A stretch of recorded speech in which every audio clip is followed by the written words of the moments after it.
கிறிஸ்தியேசுக்குள் மிகவும் பிரியமான சகோதர சகோதரிகளே, நம்முடைய பிதாவாக தேவனோட நாமத்தினாலும் அருமை ரட்சகர் கர்த்தர் இயேசுவோட நாமத்தினாலும் அன்பையும் மற்றும் வாழ்த்துக்களையும் தெரிவித்துக் கொள்கிறேன். நாம் தொடர்ந்து பார்க்கிற இந்த ஒரு வெளிப்படுத்தின விசேஷ தியானத்துக்குள்ளாக நாம் கடந்து போலாம். அன்பான சகோதர சகோதரிகளே, இந்த நாளில் நம்ம விசேஷமாக பார்க்கக்கூடிய காரியம் என்னன்னு பார்க்கும்போது, சிமர்னா சபையை குறித்து இந்த நாள்ல நம்ம தியானிக்க போறோம். கடந்த வாரம் எபேசு சபையில நடந்த காரியங்கள், அவங்களுடைய நிறைவு குறைகள், அது மாத்திரம் இல்ல அந்த சபையுடைய தூதன், அங்க நடந்த நிகழ்வு, அவங்களுக்கு தேவன் வைத்திருக்கக்கூடிய ஆசீர்வாதம், இந்த காரியம் எல்லாம் கடந்த வாரம் பார்த்து நம்ம முடிச்சிட்டோம். இந்த வாரம் நம்ம என்ன பண்ணலாம்னு பார்க்கும்போது, 7 காலகட்ட சபையில ரொம்ப முக்கியமான சபை, ரொம்ப அதிகமாக துன்பம், துயரம் மற்றும் அந்த ஒரு பர்சிக்யூஷன், கொலை செய்யப்பட்டிருக்கிறாங்க. அந்த மாதிரி இருக்கக்கூடிய ஒரு சபையை குறித்து தான் இந்த நாள்ல நம்ம தியானிக்க போறோம். சிமர்னா.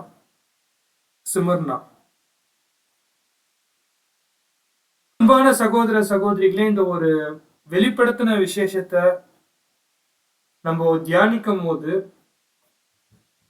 விசேஷமாக தேவனுடைய கிருபையில சபையுடைய வரலாற்று பத்தி நிறைய காரியங்கள் நம்ம தெரிகிறோம், அதாவது கத்துக்கொண்டு வருகிறோம். அதே போல இந்த ஒரு சிமர்னா சபை குறித்தான காரியத்தை கூட நம்ம என்ன பண்ண போறோம்னா தியானிக்க போறோம். அன்பான சகோதர சகோதரிகளே, இந்த வெளிப்படுத்தின விசேஷத்துல நிறைய காரியங்கள் நம்ம வர நாட்கள்ல தியானிக்க போறோம். அதுல எந்த ஒரு மாற்று கருத்தும் இல்லை. ஆனா இந்த ஒரு சிமர்னா பத்தி நம்ம தியானிக்கும் போது, தனிப்பட்ட விதத்துல இது ரொம்பவே மனச பாதிக்கப்பட்ட ஒரு சபையா இருக்கு. அதாவது இதை தியானிக்கும் போதே கண்டிப்பா நம்ம கண்ணுல என்ன ஆயிடும்னு பார்க்கும்போது தண்ணி தானால வந்துடும். ஏன்னா இப்போ சில காரியத்தை நம்ம தியானிக்க போறோம். சிமர்னா சபையில வாழ்ந்த பரிசுத்தவான்கள் பத்தி, அவங்களுடைய வைராக்கியத்தை பத்தி, அவங்களுடைய விசுவாசத்துடைய உறுதியை பத்தி. இது நமக்கு ஒரு மிகப்பெரிய ஒரு ஆறுதலாகவும், நம்மளுடைய இந்த ஒரு அர்ப்பணிக்கப்பட்ட இந்த ஒரு பாதையில இவங்க ஒரு நல்ல முன்மாதிரியாகவும் இருக்கிறது நம்ம கவனிக்கலாம். அன்பான சகோதர சகோதரிகளே, இந்த நாள்ல இருந்து நம்ம என்ன பண்ணலாம்னு பார்க்கும்போது, Smyrna, the church of Smyrna, Smyrna பத்தியான சில காரியத்தை நம்ம தியானிக்கலாம். அன்பான சகோதர சகோதரிகளே, நம்ம வாசிக்கலாம் வெளிப்படுத்தின விசேஷம் 2ஆம் அதிகாரம் 8-11 வசனங்கள். ஸ்மிர்னா சபையின் தூதனுக்கு நீ எழுத வேண்டியது என்னவெனில், முந்தினவரும் பிந்தினவரும் மரித்திருந்த பிழைத்தவருமானவர் சொல்லுகிறதாவது, உன் கிரியைகளையும் உன் உபத்திரவத்தையும், நீ ஐஸ்வர்யமுள்ளவனாயிருந்தும் உனக்கு இருக்கிற தரித்திரத்தையும், தங்களை யூதனென்று சொல்லியும் யூதராயிராமல் சாத்தானுடைய கூட்டமாய் இருக்கிறவர்கள் செய்யும் தூஷணத்தையும் அறிந்திருக்கிறேன். நீ படப்போகிற பாடுகளை குறித்து எவ்வளவும் பயப்படாதே. இதோ, நீங்கள் சோதிக்கப்படும் பொருட்டாக பிசாசானவன் உங்களில் சிலரை காவலில் போடுவான். 10 நாள் உபத்திரவப்படுவீர்கள். ஆகிலும் நீ மரணப்பரிந்தும் உண்மையாயிரு. அப்பொழுது ஜீவ கிரீடத்தை உனக்கு தருவேன். தேவ ஆவி சபைக்கு சொல்கிறதாவது, காது உள்ளவன் கேட்க கடவன். ஜெயம் கொள்கிறவன் 2ஆம் மரணத்தினால் சேதப்படுவதில்லை என்று எழுது. அன்பான சகோதர சகோதரிகளே, இதுதான் ஸ்மிர்னா உடைய ஸ்மிர்னா சபை பற்றி கர்த்தர் இயேசு வெளிப்படுத்தின விசேஷத்துல பேசக்கூடிய காரியமா காணப்படுது. ஸ்மிர்னா சபையுடைய தூதனுக்கு எழுதுவதாகுது. இதுதான் முதல் வார்த்தை. வெளிப்படுத்தல் 2:8 நம்ம வாசிக்கலாம். ஸ்மிர்னா சபையின் தூதனுக்கு நீ எழுத வேண்டியது என்னவெனில், பாருங்க, ஸ்மிர்னா சபைக்கு தூதனுக்கு நீ எழுத வேண்டியது என்னவென்றால், என்ன ஆச்சரியம்னா, ஸ்மிர்னா சபையுடைய தூதன் யோவான். யோவான் யோவான் உங்களுக்கு நீங்க என்ன எழுதணும்னா அப்படின்னு இந்த ஒரு காரியத்தை நம்ம பார்க்கும்போது, அன்பான சகோதர சகோதரிகளே, ஸ்மிர்னா சபைக்கு நீ எழுத வேண்டியது என்னவென்றால் கர்த்தர் இயேசு தூங்குறார். அன்பான சகோதர சகோதரிகளே, ஸ்மிர்னா அப்படின்னா கசப்பு என்னக்கூடிய ஒரு அர்த்தம். பிட்டர், கசப்பு. இந்த ஒரு சபையுடைய தூதன் அப்போஸ்தல் யோவான் ஏடி 70 ஏடி 100 இந்த ஒரு காலகட்டத்தில் அப்போஸ்தல் யோவான் அவருடைய ஊழியத்தை செஞ்சிருக்கிறாரு. இந்த சபையோடைய காலகட்டம், அதாவது ஸ்மிர்னா சபையோடைய காலகட்டம் பார்க்கும்போது ஏடி 70 துவங்கி ஏடி 313 இருக்கும். ஏடி 70 துவங்கி ஏடி 313 இருக்கும். அன்பான சகோதர சகோதரிகளே, இந்த ஒரு ஸ்மிர்னா சபையை குறித்து நம்ம தியானிக்கும் போது, இந்த ஸ்மிர்னா அப்படின்னா கசப்பு எனக்கூடிய ஒரு வார்த்தை நம்ம முன்னாடியே சொல்லிட்டோம். இந்த ஒரு கசப்பு ஸ்மிர்னா இதோடைய மூல வாக்கியத்தை, மூல வார்த்தையை நம்ம தியானிக்கும் போது மிர் அப்படின்னு வருது. மிர்னா வெள்ளை போலம். மிர் அதாவது ஆசிரிப்பு கூடாரத்துல இதை அரைச்சு என்ன பண்ணுவாங்கன்னு பார்க்கும்போது அந்த தூப பீடத்துல அவங்க போடுவாங்க மிர். சரிங்களா? ஒரு மரத்துல இருந்து வரக்கூடிய அந்த ஒரு கம், அது ஒரு மிர். இந்த ஒரு காரியத்தை நம்ம பார்க்கும்போது சகோதரர் ஒரு பாயிண்ட் என்ன சொல்றாங்கன்னு பார்க்கும்போது, இதை டைரக்டா நம்ம எங்க கனெக்ட் பண்ணலாம்னா கர்த்தர் இயேசுவோடைய வாழ்க்கையில. கர்த்தர் இயேசு இந்த பூமியில மனுஷனாக பிறக்கும் போது அந்த ஞானிகள் 3 பரிசை கொண்டு வராங்க. ஒன்னு தங்கம், வெள்ளை போலம், அப்புறம் இன்னொன்று பிராங்கன்சன்ஸ், தூபபீடம். பார்க்கும்போது அன்பான சகோதர சகோதரிகளே, தூப வர்க்கம் நிக்கணும், தூப வர்க்கத்தை கொண்டு வராங்க. இந்த ஒரு காரியத்தை நம்ம தியானிக்கும் போது கர்த்தர் இயேசு இந்த பூமியில அவர் வாழும் போது அவருடைய வாழ்க்கை எப்படி இருக்கும்னு இந்த 3 காரியமும் அது சுட்டி காமிக்குது. தங்கம், நம்ம கமெண்ட்ரியில செக் பண்ணும்போது தங்கம் எதுக்கு குறிக்குதா? கர்த்தர் இயேசுவோடைய அந்த ஒரு அர்ப்பணிப்பை குறிக்குது, கீழ்ப்படிதலை குறிக்குது. நம்ம சொல்றோம் இல்லைங்களா, நம்மளுடைய வார்த்தையில என்ன தங்கமான புள்ள, பெற்றோர்களுடைய பேச்சுக்கு கீழ்ப்படுகிற ஒரு பிள்ளை. இதனால தங்கம் அந்த ஒரு அர்ப்பணிப்பும் அந்த ஒரு முழு கீழ்ப்படிதலை குறிக்கிறது நாம் பார்க்கிறோம். அதே போல அந்த ஒரு பிராங்கன்சன்ஸ், வெள்ளை தூப வர்க்கம், அந்த தூப வர்க்கம் எது குறிக்குதுன்னு பார்க்கும்போது கர்த்தர் இயேசு அவரு செலுத்தக்கூடிய அந்த ஒரு பலி, அது அப்படியே புகையா அது பறக்கும் எப்போ அந்த ஒரு நெருப்புல அது போடும் போது அவர் எடுக்கக்கூடிய பலி. ஆனா இந்த வெள்ளை போலம் ரொம்ப விசேஷமான ஒரு விஷயம் என்னன்னு பார்க்கும்போது சப்மிஷன், ஒப்பு கொடுத்தல். அர்ப்பணிப்பு கான்சிகரேஷன், சப்மிஷன் ஒப்பு கொடுத்தல். எதுக்கு ஒப்பு கொடுக்கறதுனா வரக்கூடிய நிந்தை, கஷ்டம், பாடுகளுக்கு ஒப்பு கொடுக்கிறது தான் இந்த இடத்துக்கு குறிக்குது. இந்த ஒரு கசப்பான அனுபவத்துக்கு கர்த்தர் தன்னை என்ன பண்ணிட்டாருன்னா ஒப்பு கொடுத்துட்டாரு.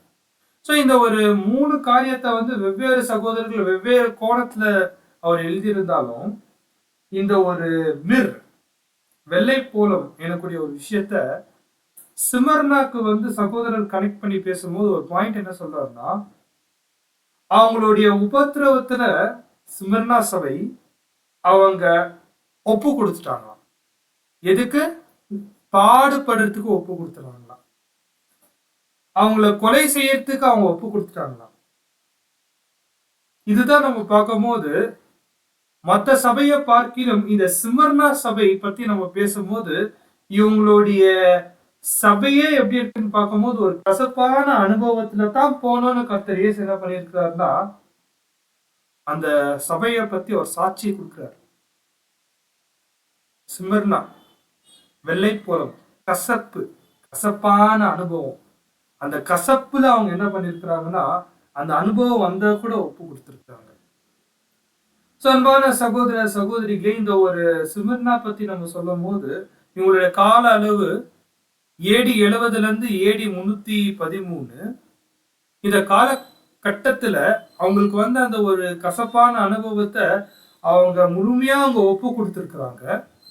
அவங்களுக்கு வரக்கூடிய நிந்தனை, உபத்திரவம், ஏன் அவங்கள கொலை செய்யும் போது கூட அவங்க ஒப்பு கொடுத்துருக்குறாங்க. ஆனா இது எப்படி துவங்கச்சுன்னு நம்ம பார்க்கும்போது AD 70, அதாவது இந்த இஸ்ரேல் ஜனங்க அவங்க சிறைப்பிடிக்க போகும்போது என்ன நடந்திருக்குன்னு பார்க்கும்போது, அப்போஸ்தலன் பவுலோட ஊழியத்துல யூதர்களுக்கும் புறஜாதிகள் மத்தியில ரொம்ப என்ன இருக்குன்னு பார்க்கும்போது நிறைய இடத்துல பிரச்சனைகள். இந்த சத்தியத்தை சொல்லும் போது யூதர்கள் அவ்வளவு சீக்கிரமா அவங்க ஏத்துக்கல. அந்த ஒரு கிறிஸ்தவ மதம் உருவாகிறது அவங்களால பொறுத்துக்க முடியாதனால அவங்க கிறிஸ்தவர்களை என்ன பண்ணிருக்கிறாங்கன்னா மிகுந்த உபத்திரவத்துக்குள்ள கொண்டு போயிருக்கிறாங்க. இது அப்போஸ்தலன் பவுல் நாட்கள்ல அப்படியே துவங்கி முதலாவது சபை காலம் முடிஞ்சு இரண்டாவது சபை காலத்துல என்ன இருக்குன்னா யூதர்கள்ல இருந்து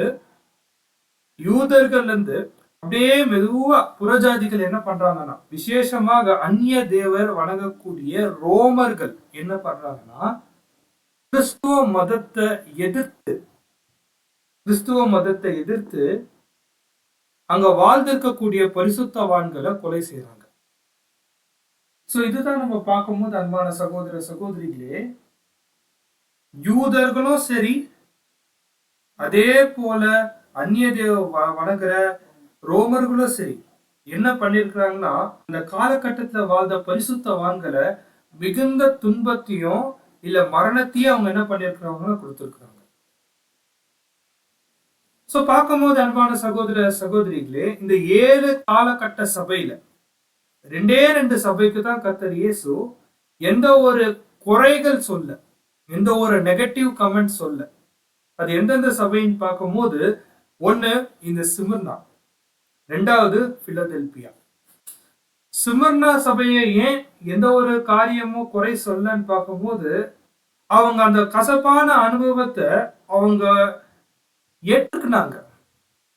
அதே போல அவங்களுக்கு வந்த உபத்திரம் மற்ற சபைகளை பார்க்கும்போது ரொம்பவே அதிகம். சோ அதனால கர்த்தர் இயேசு அவங்க பத்தி எந்த ஒரு குறையும் சொல்லாதபடிக்கு அவங்க விசுவாசத்துல உறுதியா காத்திருக்கிறாங்க. அதே போல பிலதெல்பியாக்கு ஏன் கர்த்தர் இயேசு எந்த ஒரு குறைய சொல்லன்னு பார்க்கும்போது, அந்த சபையோட முடிவுல ஒரு மிகப்பெரிய ஆசீர்வாதம் தோணுச்சு. என்னன்னா பிலதெல்பியா காலம், மார்ட்டின் லூத்தர் வந்த காலம் ஒரு மிகப்பெரிய சீர்திருத்தம் வந்துருச்சு. மிகப்பெரிய சீர்திருத்தம். அந்த சீர்திருத்தம் எதுக்கு கொண்டு போச்சுன்னு பார்க்கும்போது முடிவு காலத்துக்கு கொண்டு போச்சு. இப்போ நம்ம 3rd வால்யூம்ல times of end brother Russell அந்த ஒரு டாபிக்கை டிஸ்கஸ் பண்ணும்போது 1799 பத்தி அவர் என்ன சொல்றாருன்னா முடிவு காலத்தோடைய ஆரம்பம் அப்படின்றார். அதாவது மார்ட்டின் லூத்தர்னால சீர்திருத்தற காலத்துல இருந்து முடிவு காலத்துக்கு அந்த ஒரு சபை கடந்து போகும்போது, அந்த முடிவு காலத்தோடைய ஆரம்பத்துக்கு அந்த சபை கொண்டு போகும்போது 6ஆம் சபையோட முடிவுல ஒரு மிகப்பெரிய ஆசீர்வாதம் வெளியே வந்துச்சு. அது என்னன்னு பார்க்கும்போது நம்ம கையில வச்சிருக்கக்கூடிய பைபிள். அந்த பைபிள் நம்ம கையில முழுமையா எல்லாருக்கும் கிடைக்கணும்னு நிறைய சீர்திருத்தவாதிகள் என்ன பண்ணிருக்கிறாங்கன்னா அவங்களுடைய ஜீவனே கொடுத்திருக்கிறாங்க, உபத்திரத்தை சந்திச்சிருக்கிறாங்க. அதே போல ரொம்ப பெரிய போராட்டத்தை போராடி இருக்காங்க. அவங்களுடைய போராட்டம் தான் இப்போ நம்ம கையில பைபிள் சந்தோஷமா படிக்கிறோம் அன்பான சகோதர சகோதரிகளே. சோ அதனாலதான் இந்த பிலதெல்பியா சபையும் இருக்கட்டும், சிமர்னா சபைக்கும் எந்த ஒரு குறைகளை கர்த்தர் இயேசு என்ன பண்றதுன்னா சொல்றது இல்லை. ஏன்னா கர்த்தர் இயேசு சொன்ன காரியத்தை அவங்க சரியா செஞ்சாங்க. சரி, இப்ப நம்ம இந்த ஒரு ஸ்லைட்ல போட்டிருக்கிற அந்த போட்டோ எம்பரர் டியோசிலிட்டேன் இவர் தான் கிறிஸ்தவர்களை எவ்வளவு கொல்ல முடியுமோ கொண்டு இருக்கிறார். இவரை பத்தி நம்ம ரொம்ப டீட்டெயிலா பார்க்க போறோம் அன்பான சகோதர சகோதரிகளே. வெளிப்படுத்தின விசேஷத்துல அந்த 10 நாள் உபத்திரவம் சொன்னாங்க பாத்தீங்களா, அந்த வசனத்துக்கு நிறைவேறுதலா இவருடைய வாழ்க்கை இருந்திருக்கு.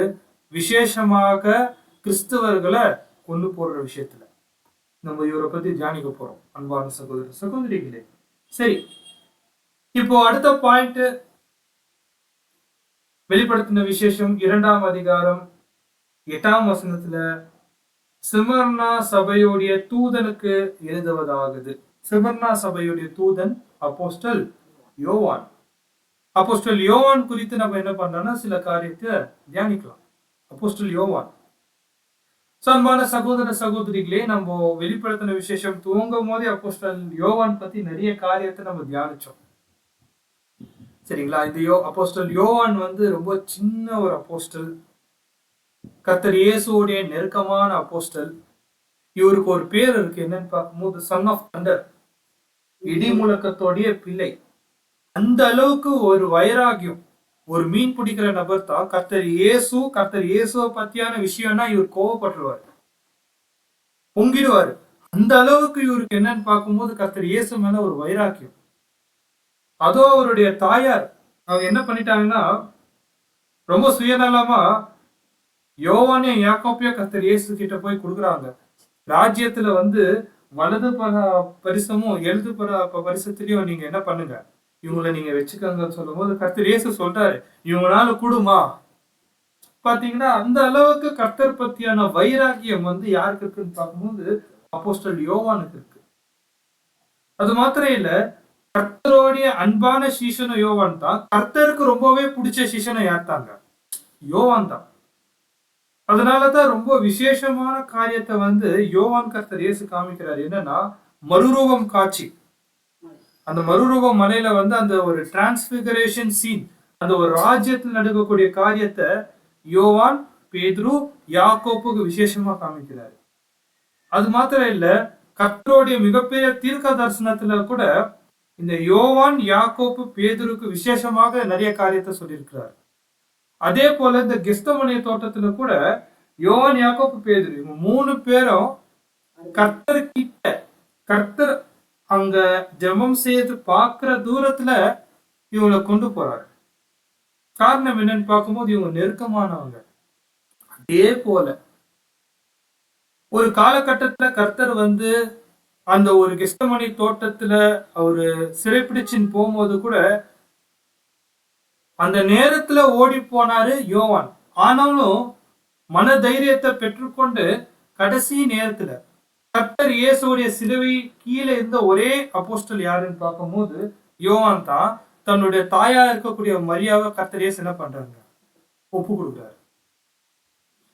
அந்த ஒரு பாசோவர், அந்த ஒரு ராவ் போஜனத்துல கூட தன்னுடைய மார்பையே கர்த்தர் வந்து யோவானுக்காக கொடுத்துடுறாரு. அதே போல கர்த்தர் இயேசுடைய உயிர்த்தெழுதல் நடக்கும் போது 2 அப்போஸ்தலர்கள் தான் ஓடுறாங்க, பேதுருவும் யோவானும். இந்த சீனெல்லாம் பேதுரு யோவானை பார்த்துட்டு பின் நாட்கள்ல அப்போஸ்தல் 4ஆம் அதிகாரத்துல வந்து தைரியமாக பிரசங்கம் செய்யறாங்க கர்த்தர் இயேசுடைய உயிர்த்தெழுதலை பத்தி. அன்பான சகோதர சகோதரிகளே, இதெல்லாம் நம்ம பார்க்கும்போது யோவான் எவ்வளவு அன்பான சீஷரா கர்த்தர் இயேசுக்கு நெருக்கமானவர்னு நம்ம பார்க்கிறோம். ரொம்ப ஆச்சரியமான வசனம்.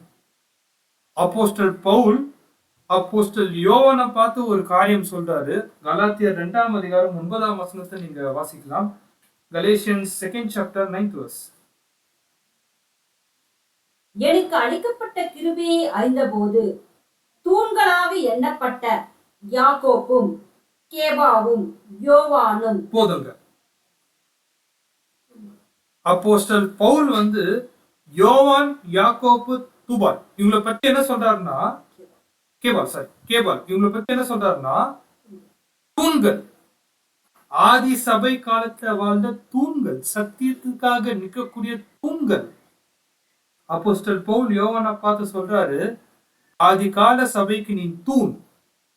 அன்பான சகோதர சகோதரிகள், எவ்வளவு பெரிய சாட்சி பாருங்க.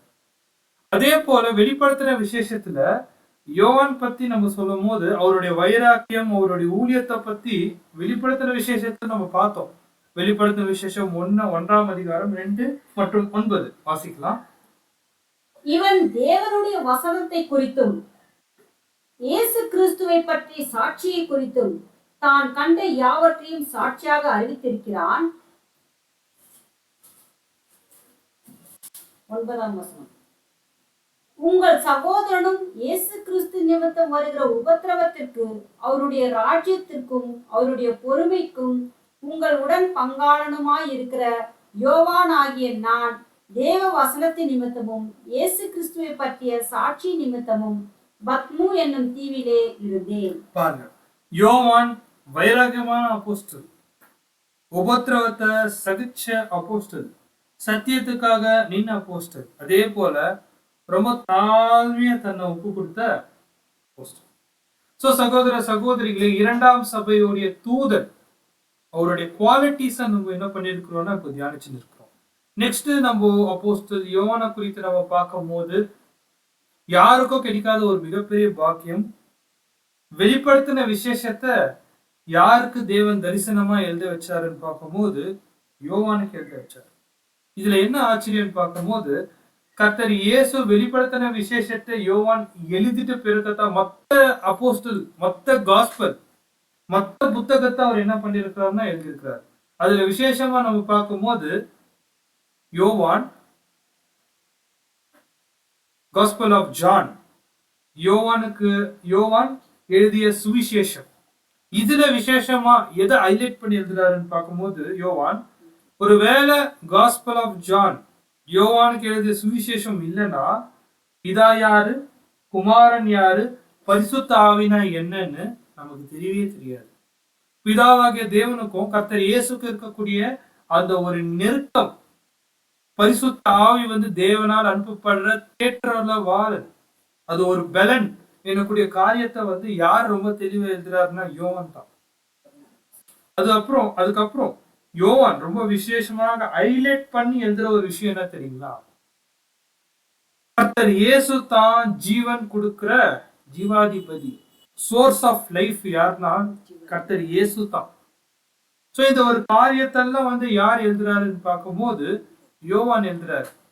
அதுக்கப்புறம் 1 யோவான், 2 யோவான், 3 யோவான் புஸ்தகத்துல நம்ம பார்க்கும்போது 3 காரியத்தை விசேஷம் எழுதுறார். ஒண்ணு, நீதினா என்ன, ரெண்டாவது அன்புனா என்ன, மூணாவது இது ரெண்டும் ஒருத்தர்கிட்ட இருந்தா அவங்க எப்படி வெளிச்சத்துல நடக்கணும்.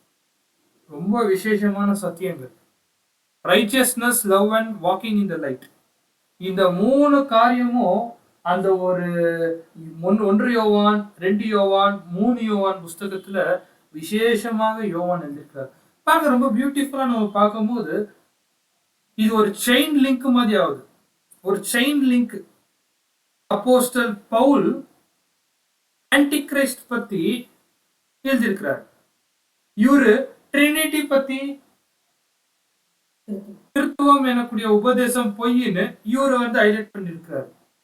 இதெல்லாம் நம்ம பார்க்கும்போது பாருங்க, அந்த செயின் பாருங்க எப்படி ஆகுது.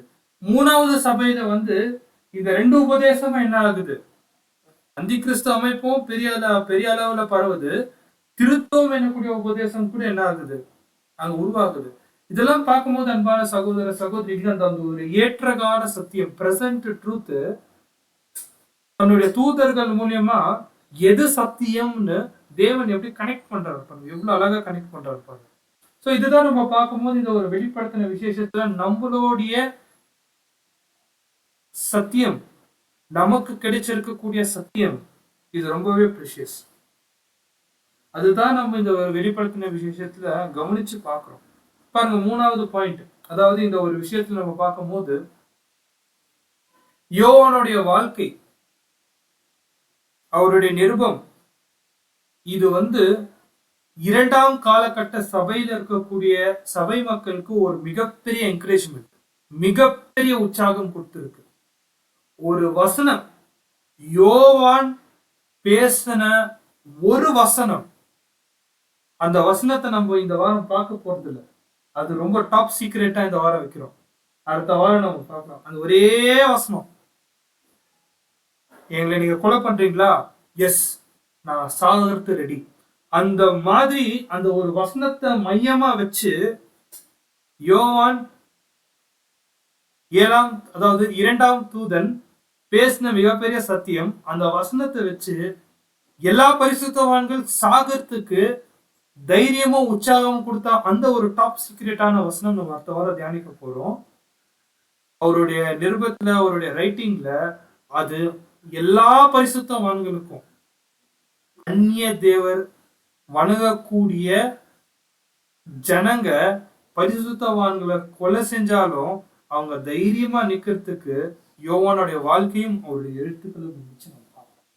சகோதர சகோதரிகளே, இந்த ஒரு பாயிண்ட் நம்ம என்ன பண்ணலாம்னு பார்க்கும்போது, யோவானுடைய வாழ்க்கையில நம்ம தியானிக்கும் போது இளம் சபையில வாழக்கூடிய நமக்கு இது ஒரு பெரிய உற்சாகமா இருக்கு நம்ம பார்க்கிறோம். அன்பான சகோதர சகோதரிகளே, இப்போ வெளிப்படுத்தின விசேஷம் 2ஆம் அதிகாரம் 8ஆம் வசனத்தை நம்ம வாசிக்கலாம்.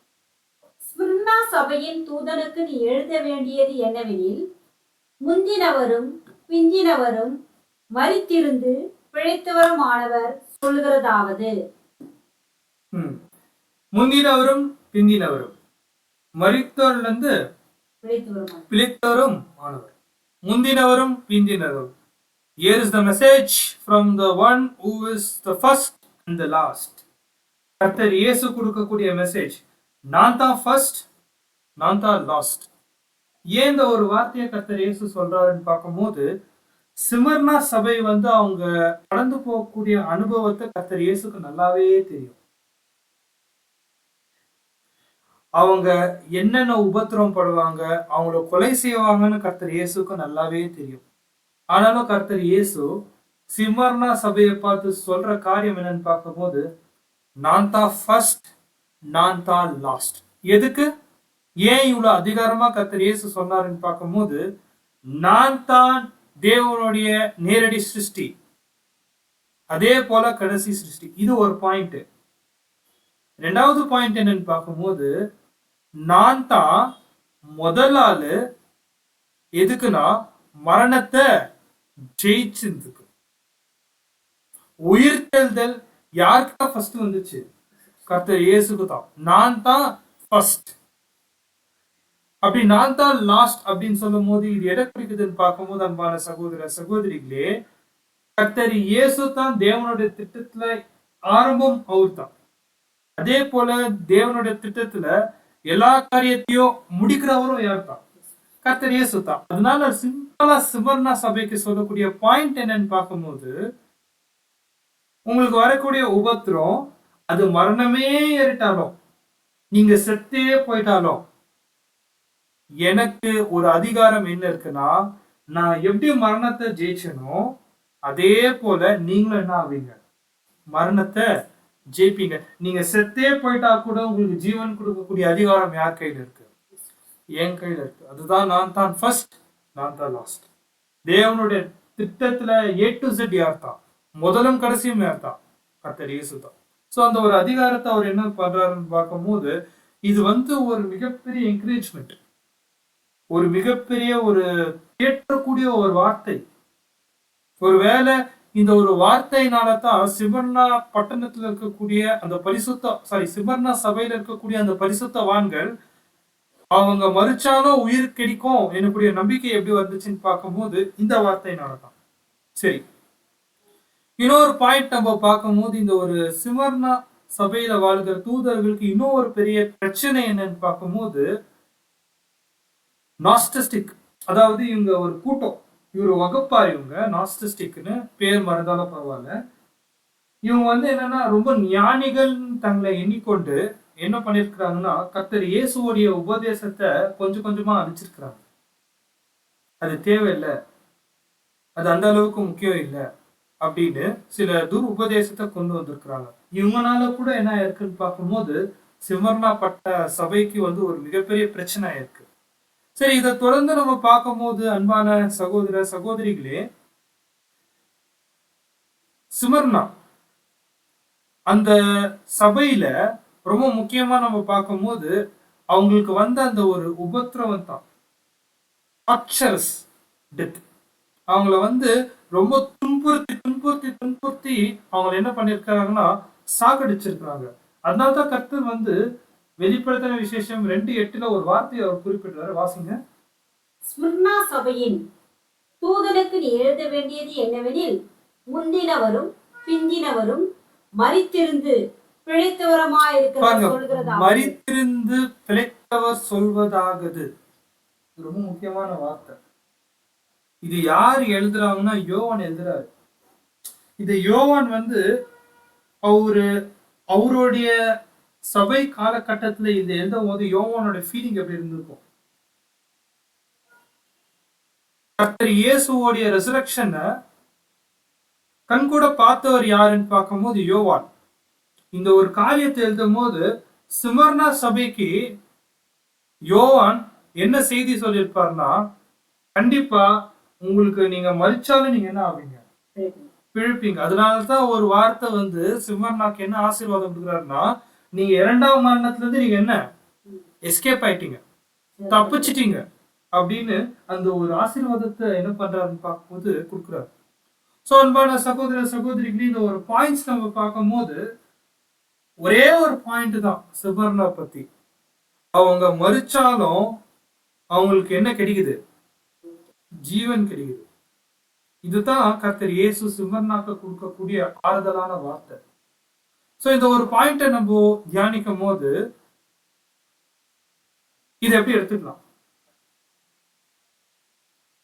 பாருங்க. இந்த ஒரு வெளிப்படுத்தின விசேஷத்துல ஒவ்வொரு சபையும் நம்ம பார்த்து வரோம். இப்ப 7ஆம் சபைன்னு ஒரு நம்ம எடுத்துக்கலாம், 7th சர்ச். நமக்கு கொடுக்கக்கூடிய எச்சரிப்பு நீ அனலும் இல்லை குளிரும் இல்லை. அதுக்கப்புறம் 6 சபை காலகட்டத்தோடைய அந்த சத்தியம் நமக்கு இருக்கு. அதனால நம்ம வரலாற்றை திரும்பி பார்த்து நம்மளோட ஏற்றகால சத்தியம் என்னன்னு புரிஞ்சுக்கலாம், நமக்கு நடக்கக்கூடிய விஷயத்த தெரிஞ்சுக்கலாம். ஆனா சிமர்னா பார்க்கும்போது இந்த ஒரு வார்த்தை தான் அவங்களுடைய காலத்துக்கு ஏற்றகால சத்தியம். அங்க அலரும் இல்லை குளிரும் இல்லை அந்த மாதிரி இருக்க மாட்டாங்க ஜனங்க. அவங்களுக்கு உபத்திரம்னா உபத்திரம் தான், 10 நாள் உபத்திரம்னா 10 நாள் உபத்திரம் தான். அப்படின்னா நம்ம சொல்ல வர பாயிண்ட் என்னன்னு பார்க்கும்போது 2ஆம் காலகட்ட சபையோடைய ஏற்ற காலம் சத்தியம் என்னன்னு பார்க்கும்போது அவங்களுக்கு வரக்கூடிய ஆச்சரஸ் டெத்து தான், அவங்கள கொலை செய்வாங்க. அதுதான் அவங்களுக்கான ஏற்ற காலம் சத்தியம். இது அவங்க எப்படி ஜெயித்தாங்கன்னு தான் இப்போ இந்த ஒரு வெளிப்படுத்தின விசேஷத்துல நம்ம தியானிக்க போறோம். சரி, நெக்ஸ்ட் பாயிண்ட் நம்ம என்ன பண்றான்னு பார்க்கும்போது 1ஆம் வசனத்தோட நம்ம என்ன பண்ணலாம்னா வெளிப்படுத்தின விசேஷத்துல வரக்கூடிய காரியத்தை நம்ம கொஞ்சம் நேரம் ஸ்டாப் பண்ணிட்டு வரலாற்றுல நடந்த சில நிகழ்வுகளை பார்க்கலாம். ஏன்னா வரலாற்றுல நடந்த சில நிகழ்வுகளை நம்ம தியானிக்கும் போது தான் மற்ற வசனங்கள் நம்மளால என்ன பண்ண முடியும்னா உணர்வு பூர்வமா புரிஞ்சுக்க முடியும். அதாவது அறிவுபூர்வமா இல்ல, உணர்வு பூர்வமா புரிஞ்சுக்க முடியும். பார்க்கலாம். வெளிப்படுத்தின விசேஷத்தை நம்ம தியானிக்கும் போது இந்த கால கணக்கு, இந்த கால விஷயம் கூட நம்ம கூர்ந்து கவனிக்கணும். AD 96ஆம் ஆண்டு வரலாற்றுல நடந்த நிகழ்வுல என்ன நடந்துச்சுன்னா வெளிப்படுத்தின விசேஷத்தை யோவான் எழுதி முடிச்சார். AD 100ல அப்போஸ்டல் யோவான், நீண்ட காலம் வாழ்ந்த அப்போஸ்டல் அவர் தான். அதே போல அப்போஸ்டல்லே அதிக காலம் வாழ்ந்த அப்போஸ்டல் அவர் தான். அவர் AD 100ல என்ன ஆகுறாருன்னா மரிக்கிறார். யோவான் மரிச்சிட்ட பிறகு 100th century, first century, AD 100, அந்த ஒரு 100 வருஷம் என்ன நடந்துச்சுன்னு பார்க்கும்போது சத்தியம் எனக்கூடிய ஒரு விஷயம், ட்ரூத், அது ரொம்பவே சுத்தமா இருந்துச்சு, எளிமையா இருந்துச்சு. சரிங்களா? இந்த சத்தியம் மத்திய கரை உலகம், மெடிட்டேரியன் வேர்ல்டு, மத்திய கரை உலகம், அப்புறம் ரோமர் சாம்ராஜ்யத்துக்கு இந்த சத்தியம் என்னாச்சுன்னா பெரிய அளவுல பரவ ஆரம்பிச்சிச்சு. அப்படி பெரிய அளவுல பரவும் போது என்ன நடக்குதுன்னு பார்க்கும்போது சில யூதர்கள் அப்புறம் சில கள்ள தீர்க்கதரிசிகள் உருவானாங்க. சத்தியம் ஒரு இடத்துல பரவுது, யூதர்களுடைய எதிர்ப்பும் அதே போல கள்ள போதகர்களுடைய அந்த ஒரு எதிர்ப்பும் உருவாகுது. இது மாதிரி சத்தியமும் பரவுது, கள்ள போதகர்களுடைய காரியமும் பெரிய அளவுல பரவும் போது ரோமர்கள் என்ன பண்ணிட்டாங்கன்னா ஒரு புது மதத்தை உருவாக்குறதுக்கு அவங்க விடாம அவ்வப்பொழுது என்ன பண்ணிருக்காங்கன்னா சாகடிச்சிருக்கிறாங்க பரிசுத்தவான்கள். பீரியாடிக்கல் பர்சிக்யூஷன், அப்பப்போ சாகடிச்சிருக்கிறாங்க. உதாரணத்துக்கு நம்ம பார்க்கும்போது யோவானை என்ன பண்ணிட்டாங்க, பத்மதீவுல போட்டாங்க. அவரு நேச்சுரலா டெத் ஆனாரு, ஆனா சாகடிக்கிறதுக்கு தான் அந்த ஒரு பத்மதீவுல போட்டாங்க. ஸோ இந்த மாதிரி ஒவ்வொரு பரிசுத்தவான்கள் அவ்வப்பொழுதும் அவங்க சாவச்சிருக்காங்க. ஏடி 67ல இருந்து ஏடி 100 அப்போஸ்தலர்கள் வாழ்ந்த நாட்கள்ல இக்னிஸ் பிஷப் ஆஃப் ஆன்டியோக், அந்தியோக்ல இருந்த ஒரு பிஷப் இக்னிஸ்னு, அவரு என்ன பண்ணிருக்காருன்னா விசுவாசத்தை உறுதியா இருக்கணும்னு சில நிருபத்தை பத்திரிகைகளை எழுதி அவர் என்ன பண்ணிருக்காருன்னா சபைகளுக்கு அமைச்சிருக்காரு. அதுலயும் விசேஷமாக சபையில இருக்கக்கூடிய மூப்பர்கள், கண்காணியாளர்கள் அவங்கள வந்து ரொம்ப ரெஸ்பெக்ட்ஃபுல்லா அவங்களுக்கு கீழ்ப்படிஞ்சு நடங்கன்னு சில விஷயத்த அவர் எழுதியிருக்கிறார். இவர் வந்து என்ன பண்ணிருக்காருன்னா ரோம பேரரசர் ராஜன் அவர்னால கொலை செய்யப்பட்டார். நெக்ஸ்ட் ஏடி 69ல இருந்து 156 இந்த காலகட்டத்துல பாலிகிராப், இவர் வந்து சிமர்னா பட்டணத்துல இருக்கக்கூடிய ஒரு கண்காணி பிஷப். இவர் வந்து யோவான் கிட்ட என்ன பண்ணிருக்காருன்னா சத்தியத்தை கத்திருக்காரு. இங்க என்ன நடந்திருக்குன்னு பார்க்கும்போது இவருடைய ஊழிய நாட்கள்ல பாஸ் ஓவர் மெமோரியல்ல வந்து பிரச்சனை இருக்கு. ஸோ அதை எதிர்த்து வந்து இவர் வந்து சில காரியத்தை செய்யும் போது ஏடி 86ல இவர் கொலை செஞ்சிருக்காங்க. அன்பான சகோதர சகோதரி பாருங்க, ஆதி சபையில பிரச்சனை எப்படி கொஞ்சம் கொஞ்சமா வருது. நெக்ஸ்ட் ஏடி 100ல இருந்து ஏடி 167ல ஜஸ்டின் மார்டையர், ஜஸ்டின் மார்டையர் ரொம்ப ஒரு ஃபேமஸான ஒரு நபர், ரொம்ப பிரில்லியண்டான ஒரேட்டர். ஒரேட்டர்னா ஒரு காரியத்தை விவர்த்தி சொல்றதுல ரொம்ப திறமை வாய்ந்தவர். கர்த்தர் இயேசுவை பத்தி இவர் வந்து ஆதி கால சபையில விசேஷமாக அந்நிய தேவர் வணங்கக்கூடிய ஜனங்களுக்கு கர்த்தர் இயேசுவோடைய உபதேசமும் சரி, கிறிஸ்துவ மதத்தை எதிர்த்த ஜனங்களுக்கு இவர் எதிர்த்திருக்கிறார். அதாவது அந்நிய ஜனங்களுக்கு எதிர்த்து கிறிஸ்துவ மதத்தை பத்தி ஒரு சத்தியத்துக்காக நின்றிருக்கிறார். கர்த்தர் இயேசுவோடைய டீச்சிங்ஸ்ல ரொம்ப முக்கியமா ஒழுக்க ரீதியா கர்த்தர் இயேசு சொன்ன உபதேசத்தை வந்து இவர் பிரசங்க செஞ்சிருக்கிறாரு. இவருக்கு வந்து வெகுமதி என்னன்னு பார்க்கும் போது இவர் ரோம்ல அறுத்து போட்டாங்க, ஸ்லைம் பண்ணிட்டாங்க. அன்பான சகோதர சகோதரிகளே, 180 ஏடி 180ல செல்சியஸ் எனக்கூடிய ஒரு நபர் வந்து கிறிஸ்துவர்கள் எங்க இருக்கிறாங்களோ பிரச்சனை பண்ணினே இருப்பார். நேரா போவாரு, எங்க கிறிஸ்துவர் இருக்கிறாங்களோ அவங்களுக்கு எதிராக நிக்கிறது தான் இவருடைய வேலை. ரொம்ப பவர்ஃபுல்லான பர்சன். அந்த காலகட்டத்துல எங்கெங்க கிறிஸ்துவர்கள் அங்க பிரச்சனை உருவாச்சுன்னா இந்த செல்சியஸ்னால தான். அன்பான சகோதர சகோதரிகளே, பாருங்க, ஆதி கால சபையில, அதாவது 2ஆம் கால சபையில நடந்த சில நிகழ்வுகள் தான் நம்ம தியானிச்சுட்டு இருக்கிறோம். நெக்ஸ்ட் ஏடி 130ல இருந்து ஏடி 200 இந்த காலகட்டத்துல நம்ம பார்க்கும்போது இன்னொரு பிஷப், சரிங்களா, நிறைய பேர் வரும். பேர் நம்ம சொல்றதோட இவங்களுடைய காரியத்தை நம்ம தியானிச்சுட்டு போயிடலாம். லியோன் எனக்கூடிய ஊர்ல இருக்கக்கூடிய ஒரு பிஷப், இவரு சில காரியத்துக்காக எதிர்த்திருக்கிறார். என்னன்னு பார்க்கும்போது கிரேக்கர்கள் அப்புறம் நாஸ்டிக் எனக்கூடிய ஒரு வகுப்பார்கள் வந்து என்ன பண்ணிருக்கிறாங்கன்னா கிறிஸ்துவ மதம் சொல்றதோட கர்த்தர் இயேசுவோடைய உபதேசத்துக்கு எதிராக நிறைய உபதேசத்தை கொண்டு வந்துட்டாங்க. இந்த ஒரு காலகட்டத்துல தான் என்ன இருக்குன்னு பார்க்கும்போது ஈஸ்டர் எனக்கூடிய உபதேசம் வந்து சபைக்குள்ள வந்துச்சு. சரி, ஏடி 200, அந்த ஒரு 200 செஞ்சுரி ஏடி 200 இந்த நாட்கள்ல என்ன நடந்துச்சுன்னு பார்க்கும்போது அன்பான சகோதர சகோதரிகளே, நிறைய நல்ல உபதேசங்கள் உள்ள வந்துட்டா கூட அந்நிய தேவர்களுடைய பண்டிகை இதெல்லாம் வந்து எங்க உள்ள வர ஆரம்பிச்சிச்சுன்னா சபைக்குள்ள வர ஆரம்பிச்சிச்சு. இதனால வந்து நிறைய ஒழுக்க ரீதியா நிறைய கோட்பாடு, இந்த மாதிரி நிறைய கன்ஃபியூஷன் சபைக்குள்ள வந்துட்டு மறுபடியுமாக சத்தியத்துக்கு நிற்கக்கூடிய கிறிஸ்தவர்களை எதிர்த்து இருக்காங்க, கொலை பண்ணியிருக்கிறாங்க. நெக்ஸ்ட் 160ல இருந்து 220 ஏடி பாருங்க, இதெல்லாம் வரலாற்று தகவல்.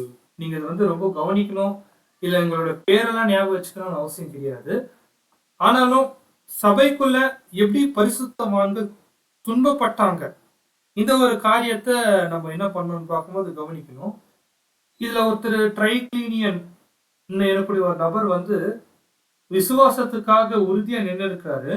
கர்த்தர் இயேசுவோடைய இரண்டாம் வருகை பத்தி தியானிச்சிருக்கிறாரு. அதே போல இவருடைய விஷயம் என்னன்னா, இந்த ஒரு பாதிரியார் பிரீஸ்ட் வந்து அவங்க மன்னிப்பு கொடுக்கிற விஷயத்துல அவருக்கு பெரிய உடன்பாடு இல்லை. கர்த்தர் இயேசு கிட்ட நேரடியா போனா அவரே மன்னிப்பார் எனக்கூடிய ஒரு விசுவாசம் இருக்கு. இவர் அதிகமா ஃபாஸ்டிங் பிரேயர், உபவாசித்து ஜெபம் செய்யுங்க, இந்த ஒரு காரியத்தை அதிகமா அவர் என்ன பண்ணியிருக்காருன்னா அவரு ப்ரீச் பண்ணியிருக்காரு. நெக்ஸ்ட் ஏடி 185ல இருந்து 254 இந்த ஒரு காலகட்டத்துல என்ன இருக்குன்னு பார்க்கும்போது, அன்பான சகோதர சகோதரிகளே, ஆரிகன் எனக்கூடிய ஒரு நபர் ரொம்ப அதிகமா படிச்சவர், புதிய ஏற்பாட்டு சத்தியங்களை பெரிய அளவுல அவர் என்ன பண்ணிருக்காரு பார்க்கும்போது தியானிச்சிருக்காரு. சபையோடைய அந்த ஒரு சமாதானத்துக்கும் அவங்க அதிகமா அதை ப்ரொடெக்ட் பண்ண முயற்சிக்கிறாரு. இவருக்கு வந்த வெகுமதி என்னன்னு பார்க்கும்போது டார்ச்சர் பண்ணி சாகடிச்சிருக்காங்க. நெக்ஸ்ட் 250 ஏடி 250ல எம்பரர் டைசியஸ் இவர் என்ன பண்ணிருக்காருன்னு பார்க்கும்போது ரோமருடைய பழக்க வழக்கங்கள், அதுல விசேஷமாக அவங்களுடைய மத சம்பந்தப்பட்ட விஷயத்த வந்து அவர் காப்பாத்துறதுக்கு பாதுகாக்கிறதுக்கு கிறிஸ்தவர்களை பெரிய அளவுல கொலை செஞ்சிருக்கிறார். இப்போ உதாரணத்துக்கு நம்ம இது எப்படி புரிஞ்சுக்கலாம்னு பார்க்கும்போது, ஒருவேளை இந்தியால வந்து எல்லாரும் கிறிஸ்தவரா மாறிட்டா இந்துக்கள் என்ன ஆயிடுவாங்க, போயிடுவாங்க. அதே அந்த ஒரு பயத்துல இவர் என்ன பண்ணிட்டாருன்னா, கிறிஸ்தவம் எனக்கூடிய ஒரு மதம் வந்து வரக்கூடாதுன்னு ரோமர்களுடைய பாரம்பரியத்தை காப்பாத்துறதுக்கு நிறைய கிறிஸ்தவர்களை கொலை செஞ்சிருக்காரு. 300வது நூற்றாண்டுல அவரு அப்படி எதிர்த்து கொலை செஞ்சாலும் கிறிஸ்துவ மதம் வந்து பெரிய அளவுல வளர்ந்துனே இருக்கு. ஒரு பக்கம் கிறிஸ்துவ மதம் வளர்ந்தாலும் பேரலா பாருங்க, அதுக்கு ஈடா துருபதேசம் என்ன இருக்கு, சபைக்குள்ள வளர்ந்துனே இருக்கு. அங்கதான் வந்துச்சு குருக்கள், கிளர்ச்சி, லைட்டி, பாப்பசி, அந்த சிஸ்டம் எல்லாம் வந்து கொஞ்சம் கொஞ்சமா என்ன இருக்குன்னு பார்க்கும்போது சபைக்குள்ள வருது. ரொம்ப முக்கியமான காலகட்டத்துக்கு நம்ம வரோம். 303 313 ஏடி 303 313 டயோக்ளேட்டியன் எம்பரர் டயோக்ளேட்டியன்னால 10 வருஷம் சிவியரா கிறிஸ்தவர்கள் என்ன பண்ணிருக்காங்கன்னு பார்க்கும்போது உபத்திரவம் பண்ணி கொலை செஞ்சிருக்கிறாங்க. எந்தெந்த வகையில முடியுமோ அந்தந்த வகையில என்ன பண்ணிருக்கிறாங்கன்னு பார்க்கும்போது கிறிஸ்தவர்களை கொன்னு போட்டிருக்கிறாங்க. ஃபைனல் அட்டெம்ப்ட் என்னன்னு பார்க்கும்போது அவங்களுடைய பழைய மதத்தை வந்து காப்பாற்றணும், அந்த ரோம மதத்தை காப்பாற்றணும், அதே போல அவங்களுடைய சாம்ராஜ்யத்தை காப்பாற்றணும்னு இவ்வளவோ அவங்க முயற்சித்திருக்கிறாங்க. அன்பான சகோதர சகோதரிகளே, இதுதான் இரண்டாம் சபையில நடந்த சில முக்கியமான நிகழ்ச்சி. சுருக்கமா நம்ம என்ன ஒரு காரியம் பார்த்தோம், ஒரு வகுப்பார் சத்தியத்துக்காக நிக்கிறாங்க, அவங்க நின்னாங்க, அவங்களுடைய விசுவாசத்துல அவங்க நிக்கிறாங்கன்னு தெரிஞ்சா அவங்களுக்கு உடனடியாக வரக்கூடிய வெகுமதி மரணம் தான்.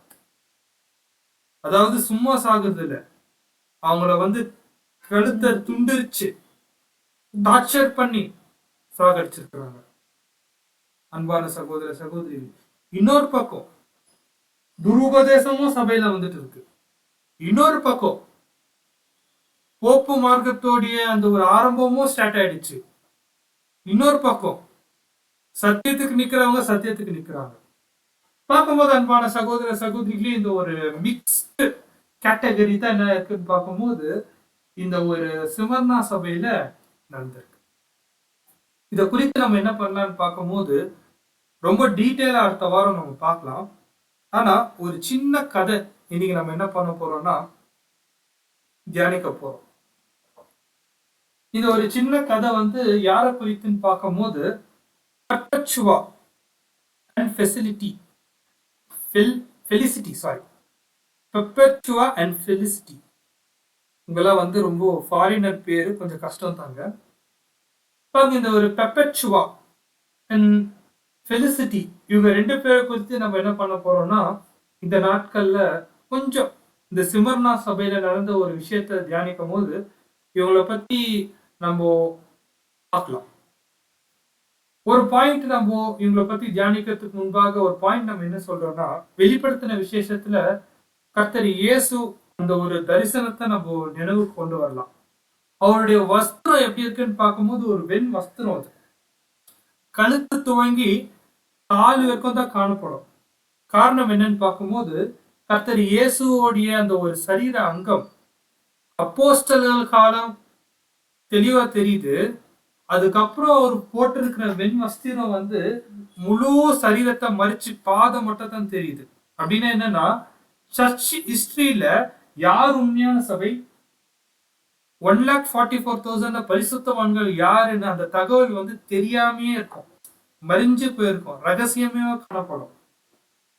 சோ இதனால நம்ம என்ன ஒரு பாயிண்ட் சொல்ல வரோம்னா, சில ரத்த சாட்சி குறித்து நம்ம பார்க்கிறோம். இவங்க உண்மையாலே புது சிருஷ்டிகளா, இவங்க உண்மையாலே அவங்க ஓட்டத்தை முடிச்சாங்களா எனக்கூடிய ஒரு காரியத்தை நம்ம என்ன பண்ணலாம்னு பார்க்கும்போது தேவனுடைய கையில விட்டுறலாம். ஏன்னா அழிச்சவர் அவர் தான்.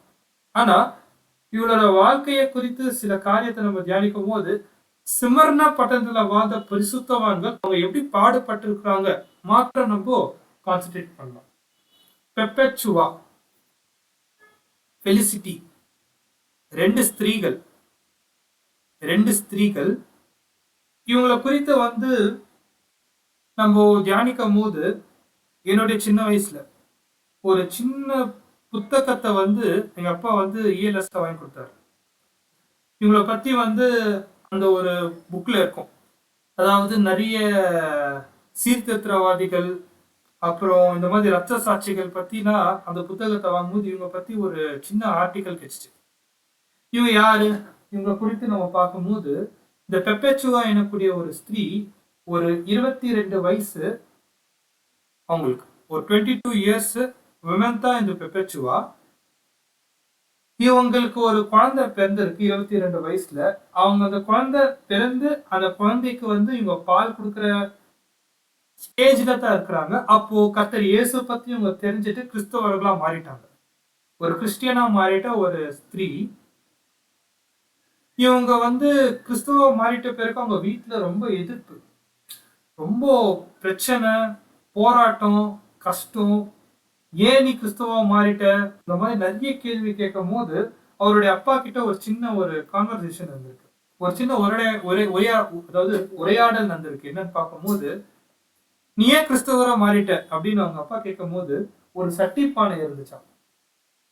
அந்த சட்டி பானையில பார்த்துட்டு இந்த அம்மா ஒரு வார்த்தை சொல்றாங்க. என்னன்னா, இந்த சட்டி பானையோட பேர் என்ன அப்படின்னு கேட்கும் போது அவர் அப்பா சொல்றாரு, இது ஒரு தண்ணி நிரம்பக்கூடிய சட்டி பானை, அதுதான் அதோடைய பேரு, இதுல என்ன ஒரு விசேஷம் அப்படின்னு கேட்கும் போது அந்த அம்மா சொன்னாங்களாம், என்ன நீங்க எதேதோ பேர் நீங்க வச்சு கூப்பிடுறது பதிலா நான் ஒரு கிறிஸ்துவல் என்னக்கூடிய ஒரு பேர் தான் எனக்கு பொருத்தமா இருக்கும், என்ன நீங்க வேற பேரை வச்சு நீங்க கூப்பிடாதீங்க.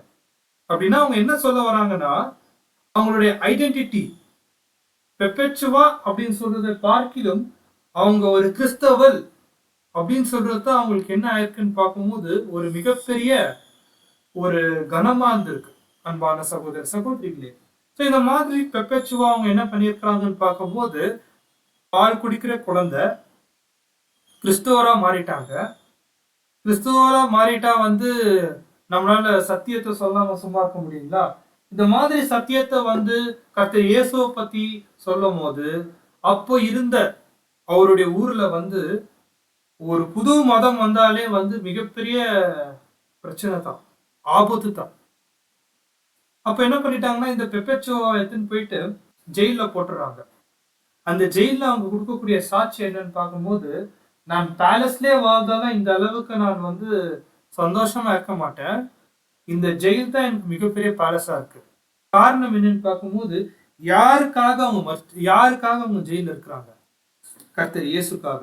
இப்படி கர்த்தர் இயேசுக்காக அந்த அம்மா ஜெயிலே போனாலும் அந்த தாய் தன்னுடைய குழந்தைய நினைச்சு ரொம்பவே துக்கப்பட்டிருக்கிறாங்க. துக்கப்பட்டாலும் அவங்க மனசுல ஒரே ஒரு விஷயம் என்னமா இருக்கு, கர்த்தர் இயேசு என்னோட குழந்தைய பார்த்துப்பாரு. அன்பான சகோதர சகோதரிகள், இந்த பாயிண்ட் எல்லாம் ஞாபகம் வச்சுக்கோங்க. இத மாதிரி அந்த அம்மாவை ஜெயில போட்டு தன்னுடைய குழந்தைய தன்கிட்ட பிரிச்சா கூட அந்த நாட்கள்ல அந்த அம்மா கிட்ட கேட்கக்கூடிய ஒரே விஷயம், நீ கர்த்தர் இயேசு மறுதலி, நான் உங்களை விட்டுறேன். அவங்க ஒத்துக்கிறதே இல்லை. நான் கர்த்தர் இயேசுவை தான் பின்பற்றுவேன், கர்த்தர் இயேசுவை தான் பின்பற்றுவேன். சரி, கர்த்தர் இயேசுவை நீ பின்பற்றியா, சரின்னு சொல்லிட்டு என்ன பண்ணிட்டாங்கன்னு பார்க்கும்போது மிருகம் இருக்கக்கூடிய அந்த ஒரு குகையில போட்டுறாங்க. இதுல ஆச்சரியம் என்னன்னு பார்க்கும்போது, அன்பான சகோதர சகோதரிகளே, அந்த அம்மாவை மிருக குகையில போட்டா கூட அந்த மிருகங்கள் ஒன்னும் பண்றது இல்லை. இத பார்த்து ஆச்சரியப்பட்டு அவங்க என்ன பண்றாங்கன்னா, மிருக குகையில நீங்க போடலையான்னு சொல்லிட்டு அவங்களுடைய ட்ரெஸ் எல்லாம் கழட்டிட்டு ஒரு பெரிய கிரவுண்டுல அந்த அம்மாவும் அந்த அம்மா கூட பெலிசிட்டி என்னக்கூடிய இன்னொரு அம்மாவை போட்டுட்டு ஒரு காளைய அவுத்து விட்டுறாங்க. காளை நீங்க பிக்சர்ல நீங்க பாக்குறீங்க, ஒரு ஹைஃபரை என்ன பண்ணிடுறாங்கன்னா திறந்து விட்டுறாங்க. இதுல வேதனையான விஷயம் என்ன தெரியுமா? பெலிசிட்டி என்னக்கூடிய அம்மா கர்ப்பவதியா இருக்கிறாங்க, 8 மாசம் கர்ப்பவதியா இருக்கிறாங்க. இந்த ஒரு நேரத்துல அந்த ஒரு என்ன சொல்றது, காளைய அவுத்து விட்டு இருந்த போது அந்த அம்மா மெரிச்சு தள்ளிது. அந்த அம்மா அந்த காளை மெரிச்சு தள்ளிது. அந்த பெப்பச்சுவா என்ன பண்ணிடுதுன்னு பார்க்கும்போது அடிச்சு தள்ளி விட்டுருது.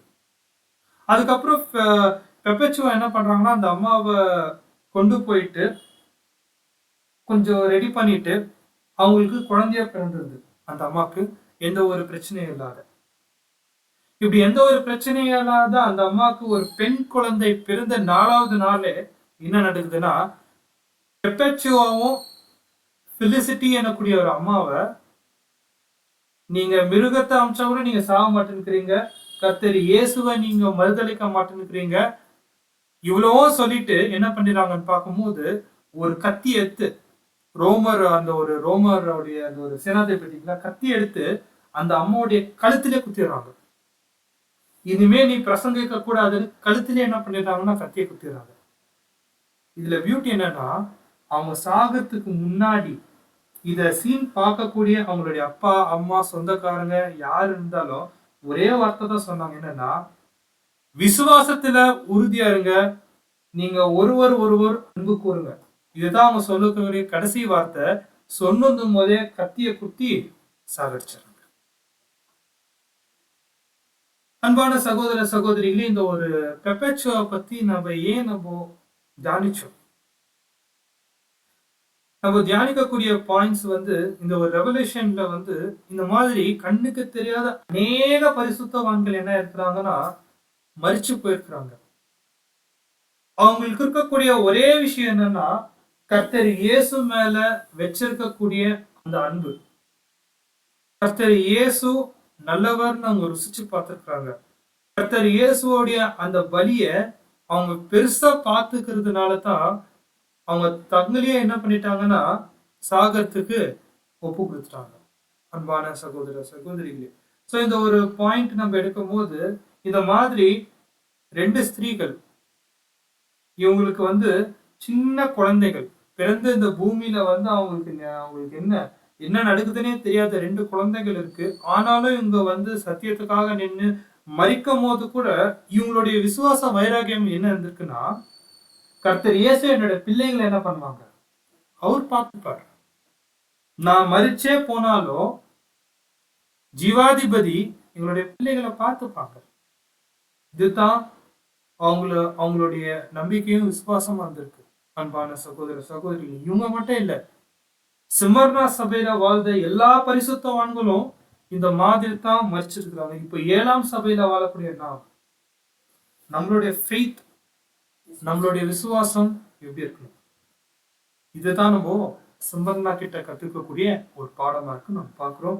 அன்பான சகோதர சகோதரிகளே, அடுத்த வாரம் சிமர்னா பத்தியான சத்தியங்களை நம்ம பொறுமையோட தியானிக்கலாம். இந்த ஒரு பாடம் கண்டிப்பா நம்ம அறிவுபூர்வமா கேட்காம உணர்வுபூர்வமா நம்ம கேட்க முயற்சிக்கலாம். தேவன் தாமே ஆசீர்வதிப்பாராக. பொறுமையோடு கேட்ட அன்புக்குரிய சகோதர சகோதரிகளுக்கு கிறிஸ்து இயேசுக்குள்ளாக என்னுடைய அன்பின் வாழ்த்துக்களை தெரிவித்துக் கொள்கிறேன். ஆமென்.